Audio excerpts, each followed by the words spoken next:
I want to talk about two topics that are kind of interrelated that spring from things that people have said to me in the last couple of days.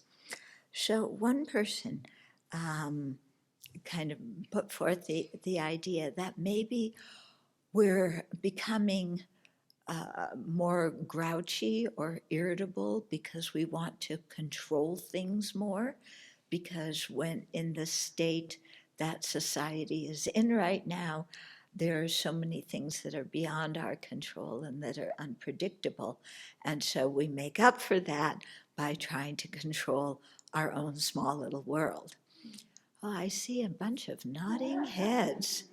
Oh boy, okay. This idea hadn't occurred to me before, so it's quite interesting to see how many of you are resonating with this. Yeah.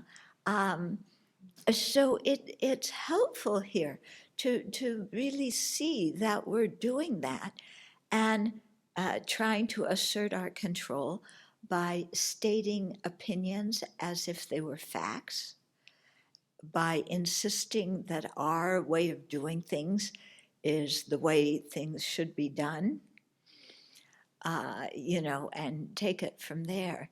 So to realize first that we're doing that, and then to really ask ourselves what lies behind that. What need am I trying to fulfill by trying to control the situation or the people or whatever it is around me? Yeah. And there we usually come to the need for security, the need for predictability. Yes, that one again.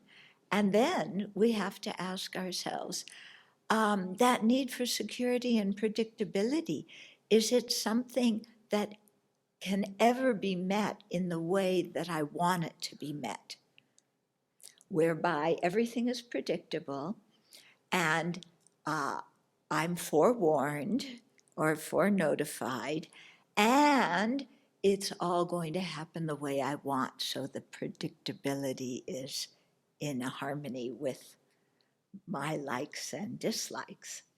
So to ask ourselves, is that actually possible? Okay, living in a world controlled by afflictions and karma, yeah, is such a thing possible?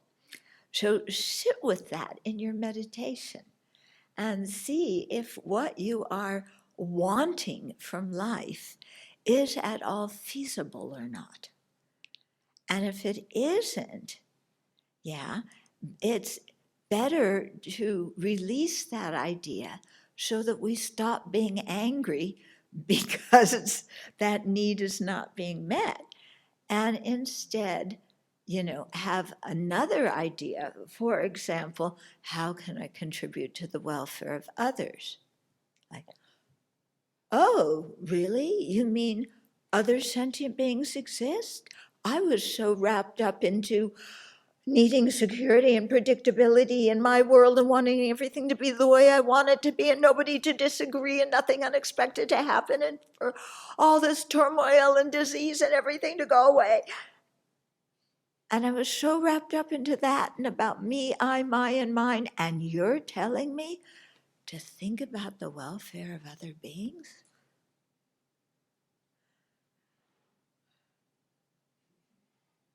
Wow, what's going on there? What an idea. You mean there's other sentient beings beside me? You mean what I do can actually help others? Yeah, I mean that. Do you mean that it can actually make me calmer? You bet.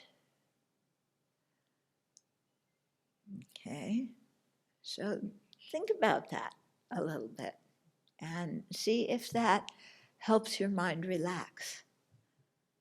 Yeah, to let go of the stuff that's impractical. Then the other thing I wanted to respond to was in preparing for this interview with ABC. One of the questions was something to the effect of, what do you recommend for feeling overwhelmed by the pandemic, the Black Lives Matter, structural racism, police brutality, feeling overwhelmed by that. And it kind of occurred to me that all those things, because we're kind of having multiple crises at one time, it's like, okay, as long as we're going to be in crisis, make it effective, have them all at the same time. Okay? Otherwise it's just one and you recover from one and then you have another. So, we'll just do it all at once. But I realized what really ties all the crises together is, and the antidote to all of them is recognizing that all sentient beings want happiness and not suffering as intensely as we do. So whether we're talking about the pandemic and people's response to the pandemic, either by feeling anxious or by denying that it's so bad. By the way, I heard denial was the latest symptom of the coronavirus.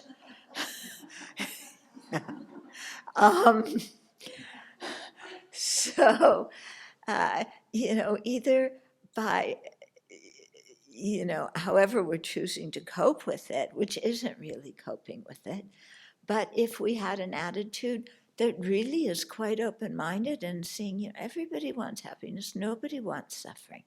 This isn't just about me. We're all in it together, and I can relate to all these people and I can smile at people and there's small things I can do to help relieve their fear and their anxiety. Even though I cannot cure the whole thing, there are small things I can do based on that awareness that we all want happiness and not suffering. The same goes for Black Lives Matter and structural racism. Yeah, we all want happiness. Nobody wants suffering until our society provides equal access to happiness for everybody. It's going to be hard for us all to live together peacefully and, harmoniously. So, if one group is oppressed, it's like we're all oppressed because we're living in a society that is not fair and equal for everybody. And that affects all of us because then the people around us are going to be unhappy. And then we live in the middle of a bunch of unhappy people.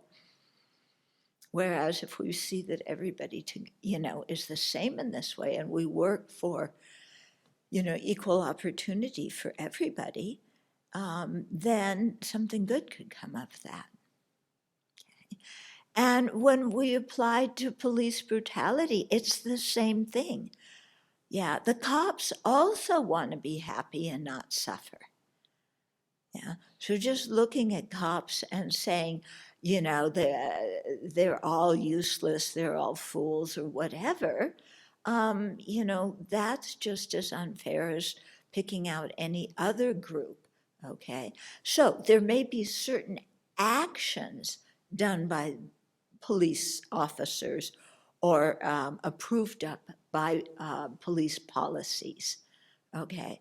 But that is different than the people themselves, okay? So we can criticize those actions and those policies, but realize that the people who do them are doing it trying to be happy and not suffer and are tremendously confused by what the causes of happiness are. And they also have their own emotional issues to deal with because they're afraid. They're put out there on the front line with the expectation that they act in a certain way. And that puts a lot of pressure on them and, together with everything else that's going on in their lives. So, criticize the actions, but have some compassion for the cops, because everybody's worthy of compassion, aren't they? Yeah, if you take one sentient being and you just make a stereotype, that's all a cop is, or that's all an African American is, or that's all a white person is, or that's all, whoever it is you want to put in a box is, yeah, then, our mind is in, super narrow vision, thinking that the totality of somebody's life and everything they are and all their potential gets put in one small category. Yeah, on our part, thinking like that is really narrow-minded. Yeah, okay, and creates a lot of suffering for us. Okay, so when I thought about it, those things are all interrelated. Now we have another crisis too, a fourth one, which is, the economy. Yeah. And so people are in panic about the economy too. And so again, here, again, everybody wants happiness, nobody wants suffering.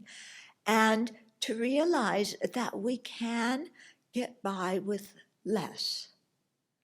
Yeah. That we don't have to go back to our old way of living where you're hanging out at restaurants and bars all the day.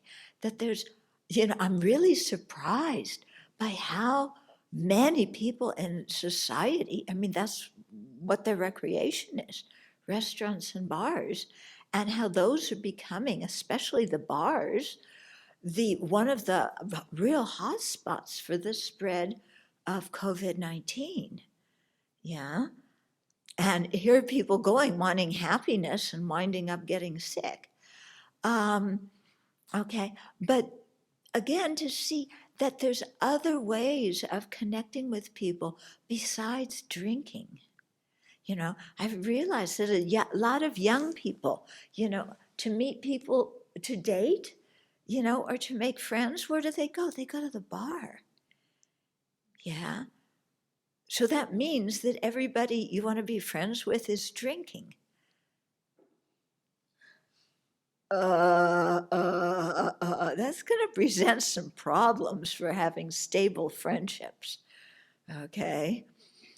But to really see, we can be happy without meeting people that way. We can be happy without the latest consumer items. We can still have a consumer society and support businesses and so on, but we don't need to be quite as greedy as we were before. And it's actually much better for the planet if we aren't, because we stop using more than our unfair share of resources. We stop polluting. So not stop, but really lower the pollution, which will result in improved health for everybody. Yeah. And we can be just as happy doing other things. Yeah. So, yeah, thinking about and how all these things kind of tie together to see that the self-centered thought is a big obstacle, and cherishing other beings is really the way for happiness.